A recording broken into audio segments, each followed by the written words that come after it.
Bonjour à tous. Pour la 7e édition de la Semaine de la Science et des Technologies de Kinshasa, nous vous avions promis de nous intéresser aux mathématiques. Pour rester fidèles au thème initial de notre festival scientifique, nous vous proposons une série de 5 capsules vidéo dans lesquelles nous lèverons le voile sur les mathématiques qui nous entourent. Commençons par une exploration du côté de l'Afrique. Vous êtes prêts ? Allons-y !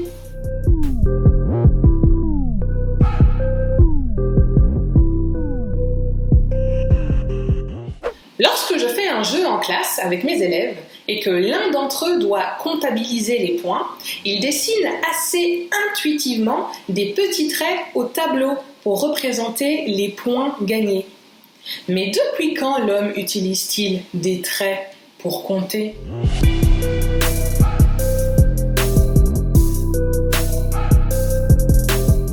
La pensée mathématique, les nombres et les formes ont une longue et intéressante histoire en Afrique. Parmi les objets mathématiques les plus anciens de l'humanité, 2 d'entre eux ont été retrouvés sur le continent africain. L'os de l'Ebombo et l'os d'Ishango, dont nous allons parler dans cette vidéo, font tous les 2 partie de ce qu'on appelle les bâtons de comptage, c'est-à-dire un os, une pierre ou un matériau dur sur lesquels se trouvent des gravures qui ont résisté au temps.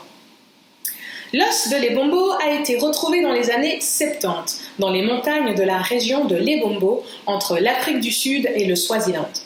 Il s'agit d'un os de babouin, la fibula plus exactement. Vous savez, l'os de la jambe qui est long et peu épais, ce qui est pratique pour tailler des encoches tout du long.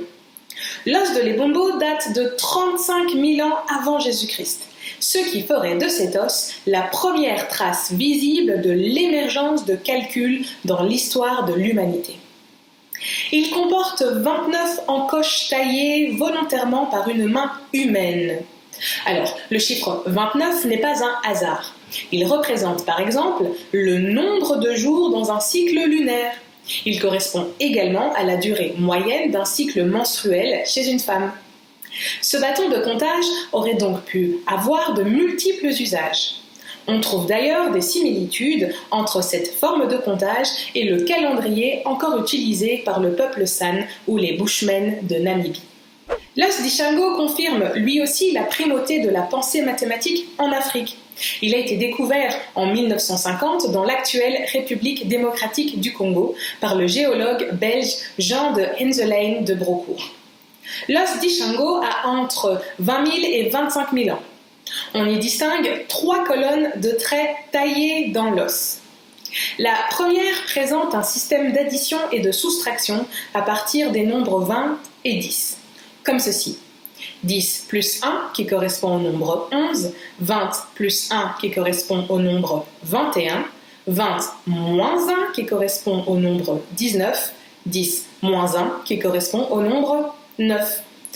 Remarquez que la somme des traits de cette colonne est égale à 60. La deuxième colonne est une suite de nombres premiers compris entre 10 et 20. 11, 13, 17, 19. Remarquez encore une fois que la somme des nombres de cette colonne fait également 60. Ces 2 premières colonnes sont inscrites sur 2 des 4 faces de l'os. Il n'y a aucun doute sur le fait que l'auteur de ces gravures devait savoir compter. L'interprétation de la 3e colonne alimente les polémiques.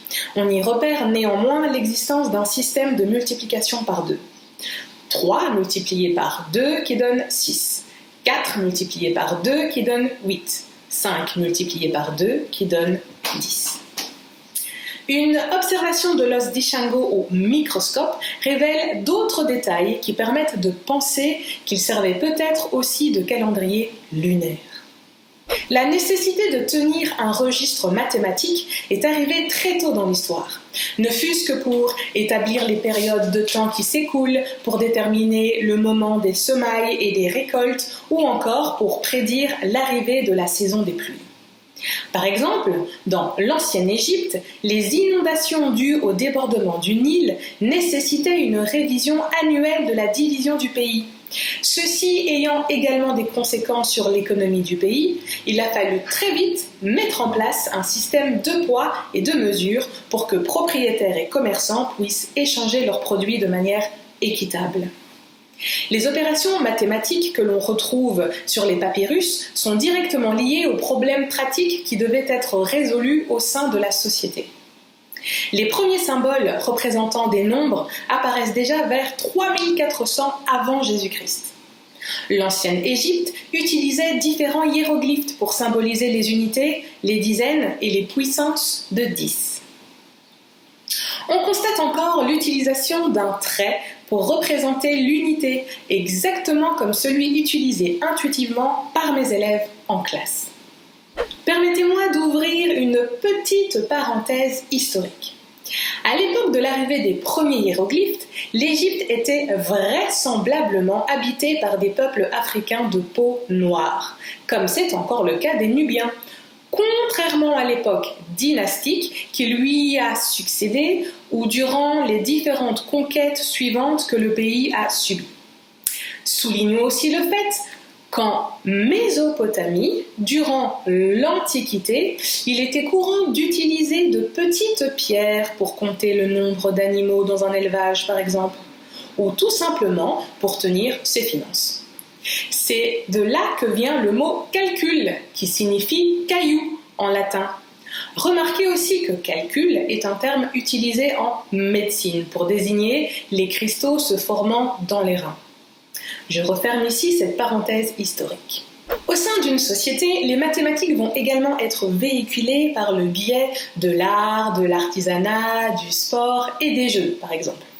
À ce propos, il existe un jeu mathématique, l'un des plus anciens du monde, que l'on retrouve sous différentes versions et sous différents noms à travers toute l'Afrique, dans une partie de l'Asie et de l'Amérique latine.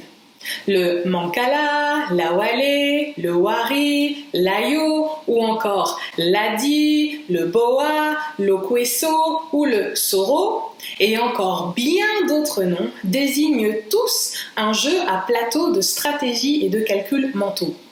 En fonction des versions, le design du plateau peut varier. Certaines versions se joueront avec un plateau à 2 rangées de 6 cavités, tandis que d'autres versions se joueront avec 3 ou 4 rangées de cavités.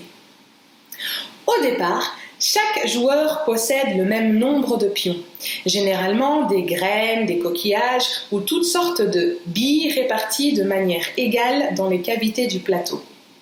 Les joueurs se placent de part et d'autre du plateau. Le premier joueur prend en main les graines contenues dans une cavité de la rangée proche de lui et les sème une à une dans les cavités successives, dans le sens inverse des aiguilles d'une montre. Le second joueur fait de même en partant d'un trou de la rangée proche de lui, toujours dans le sens anti-horaire. Le but du jeu étant de prendre à l'adversaire le plus de pions possible. Ce jeu pouvait être joué par les plus pauvres en creusant des cavités à même le sol, mais était surtout joué par les rois et les chefs de village sur des plateaux tout à fait somptueux. Et pour cause, ce jeu avait une grande valeur culturelle et parfois même politique au sein des sociétés où il était pratiqué. On peut voir dans la vallée une certaine métaphore. En effet, le plateau du jeu représente des parcelles d'un champ dans lesquelles le joueur sème, puis récolte des graines.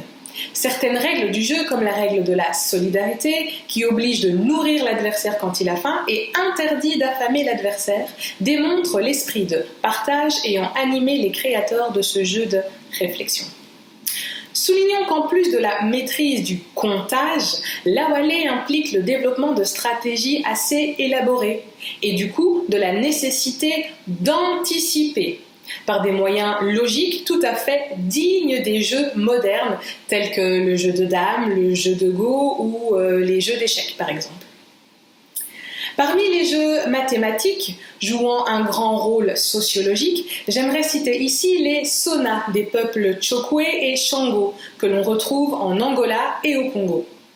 Les sona ou lusona au singulier sont des dessins qui illustraient des contes, des proverbes, des fables, des animaux, des énigmes et jouaient un rôle important dans la transmission du savoir et de la sagesse aux jeunes générations, et ce depuis des millénaires.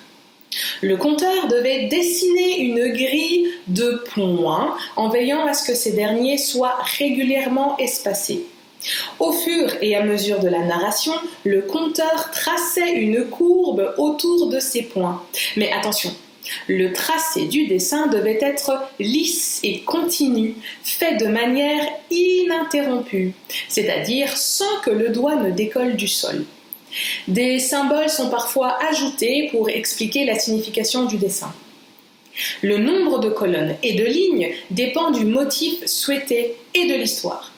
Ainsi, la grille initiale faite de points et de lignes et de colonnes constitue un système de coordonnées qui facilite la mémorisation des dessins par le conteur.